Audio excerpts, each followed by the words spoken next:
அனைவருக்கும் வணக்கம். நான் உங்கள் திருவுருஷா. இன்னைக்கு பார்த்தீங்கன்னா மே 18 இது தமிழ் மக்களும் உலகமெங்கும் தமிழ் பேசும் மக்களும் இந்த நாளை மறக்கவும் மாட்டோம், மன்னிக்கவும் மாட்டோம். அதாவது மே 16 ஆண்டுகளுக்கு முன்பு இதே நாளில் 2029 மே 18 அன்னைக்கு முள்ளிவாய்க்காலில் 2 லட்சத்திற்கும் மேற்பட்ட இந்த தமிழின மக்களை இனப்படுகொலை செய்தது அன்றைய ஆண்டு கொண்டிருந்த இலங்கை அரசாங்கமும் ராஜபக்ஷ அரசாங்கமும் இராணுவமும். அதாவது முள்ளிவாய்க்காலில் நோ சீஸ் ஃபயர், அதாவது நோ ஃபயர் ஜோன் அப்படின்ட்டு கொண்டு வந்தப்பட்டது. அந்த கொண்டு வரப்பட்ட செய்தியை கேட்டு 2 லட்சத்திற்கும் மேற்பட்ட தமிழின மக்கள் அங்கு குவிந்தனர் தன் உயிர்களை பாதுகாக்க.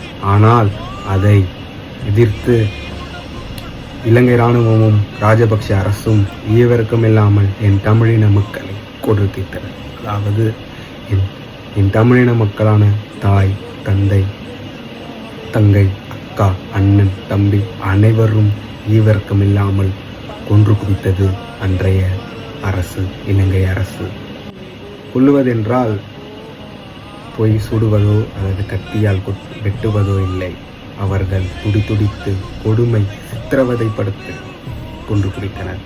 இலங்கை இராணுவம் என் தமிழின மக்கள், அதாவது என் தங்கை, தாய், அக்கா, தங்கச்சிகளெல்லாம் நிர்வாணம் படுத்தி அவர்களை பாலியல் வன்கொடுமைப்படுத்தி சீரழித்து கையறுத்து அவர்களை பிற பொருட்களை அவர்களின் துப்பாக்கியால் நுழைத்து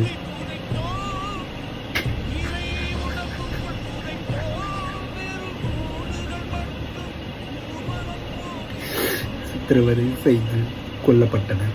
இதற்கு இன்றைக்காவது ஒரு நாள் இலங்கை அரசும் ராஜபக்ஷவும் பதில் சொல்லியாவார்கள்.